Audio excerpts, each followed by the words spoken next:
ان یأتی یوم لا بیع فیه ولا خلة ولا شفاعة والکافرون هم الظالمون. اے د ایمان خاوندانو انفاق کوي، خرچ کوي، دا هغه شیانونه چې موږ درکړي دا هغه سیسه خرچ کوي. من قبل ان یأتی یوم، دا هغه ورځ د راتلو نه مخکې لا بیع فیه چې هلته به دکانداري او تجارت نه وي، ولا خلة انډیوالي او دوستي به نه وي، ولا شفاعة جبري او قهري شفاعت به نه وي، والکافرون هم الظالمون، او کافران حقیقت کې ډېر غټ ظالمان دي. دې نه بیا د انفاق فی سبیل الله مسله شروع کیږي د سورت آخر پورې. د سورت آخر پورې بیا د انفاق فی سبیل الله مسله شروع کیږي. دا موږ څنګه چل دی؟ موږ وقفه کوو. ها؟ دې نه د انفاق فی سبیل الله مسله شروع کیږي. اول نمبر آیت نه شپږ نوي نمبر آیت پورې د توحید مسله بیانېږي. د توحید دا مسله چې دا په دغه شپږ نوي آیاتونو کې چې دا مسله بیانېږي اول نه شپږ نوي پورې، نو څلور ځایونو کې الله پاک بحیثیت دعوا او بحیثیت مرکزی مضمون د دې اعاده کړې ده په دې صورت کې. 21 نمبر آیت راوړئ. 21 نمبر آیت 21 یا ایها الناس اعبدوا، توحید مسله بیانېږي.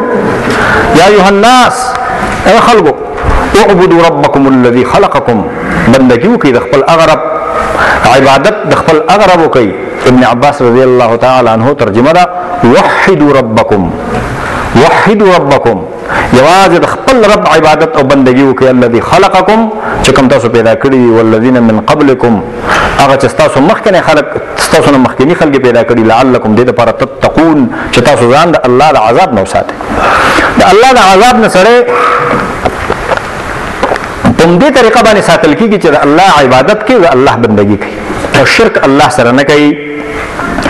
الذي جعل لكم الارض فراشا، هغه الله چې ځمکه درته فرش کړې، والسماء بناء، اسمان در باندې چت کړی، وانزل من السماء ماء، او د بر نه اوبه کته کړي، فاخرج به من الثمرات رزقا لكم، او بیا د ثمراتو میوو مختلف قسمه تاسو ته رزق په شکل کې پیدا کړي.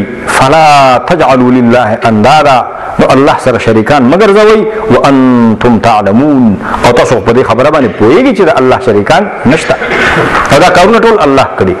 نو دا د توحید دعوه ده او دا د دې مرکزی مضمون دی. نو د دې مرکزی مضمون اعاده یو په دې آیت کې وشوه. بیا واړو یو سل درش په نمبر آیت، یو سل درش په 163 نمبر آیت، هغه کې بیا د دې اعاده کېږي، د همدې مرکزی مضمون اعاده بیا پکې کېږي د الله د توحید د دې مسلې. یو سل درش په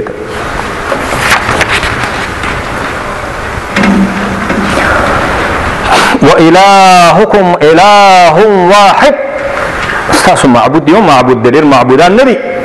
لا اله الا هو، دا غنه بغیر بل څوک د عبادت لایق نشته. الرحمن الرحیم، هغه په خپل بندگانو باندې مهربان. استاسو معبود یو معبود د ډېر معبودان نشته دي. نور 255 واړوي، لیکن بیا د همدې دعوې اعاده شوې ده.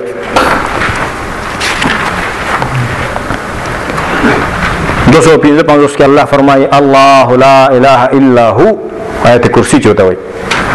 الله چې دغه نه بغیر بل څوک د عبادت لایق نشته. الحي، هغه ژوند دی، نور شان کا ژوند دي، دا ژوند دغه نه غسته، او نور شان کا ژوند دي یو وخت مړو نو، نور شان کا ژوند دي یو وخت به بیان نه، هغه چې د ابدان او ازلن ژوند دی او حي دی، او نور شان ژوند دغه نه غسته. القيوم، هغه د سمکو اسمانونو تدبیر کړی دی. لا تأخذه سنة ولا نوم، هغه باندې پرکارم ناراضي او خوب هم په باندې ناراضي. له ما فی السماوات و ما فی الارض، ازمکه او اسمانونو کې چې سدي ټول راغلي دي، خلقا ملکا و عبیدا، داغه مخلوق دی، داغه مملوک دی، او داغه بندگان دي. ټول شیان چې په ازمکه او اسمانونو کې دي هغه راغلي خلقا ملکا و عبیدا. من ذا الذي يشفع عنده، او کستا دا یقیني چې څوک به په خدای وبخي یا څه دیسا خدای عبادت او بندگی مونږ کوم، هغه واحد اون پیژنم او ما به څوک په خدای وبخي. من ذا الذي يشفع عنده، څوک چې د الله په نسبت باندې شفاعت کوي دتا، الا باذنه، مگر الله په اذن. يعلم ما بين ايديهم وما خلفهم، الله تعالی شیان معلوم دي چې د انسانانو مخامخ دي او هغه شیان چې د انسانانو شاته دي انسانانو ته معلوم نه دي. ولا يحيطون بشيء من علمه الا بما شاء. انسانان د الله د علم په صحیح باندې احاطه نشي کوي مگر هغه چې الله غواړي. وسع کرسیه السماوات والارض. الله تخت سلطنت پزمکو او اسمانونو باندې پراخ دي. ولا يؤوده حفظهما. پزمکو او اسمانونو حفاظت او د کائنات حفاظت او د غي قیومیت او د غي تدبیر او د غي نگرانی الله نستره کوي. وهو العلي العظيم. هغه علی الشان دی او هغه چې دی عظیم الشان دی. 204 کې بیا همدغه موضوع الله پاک 284 204 اخري لله ما في السماوات وما في الارض. زمکو اسمانونو کې چې سدي د الله دی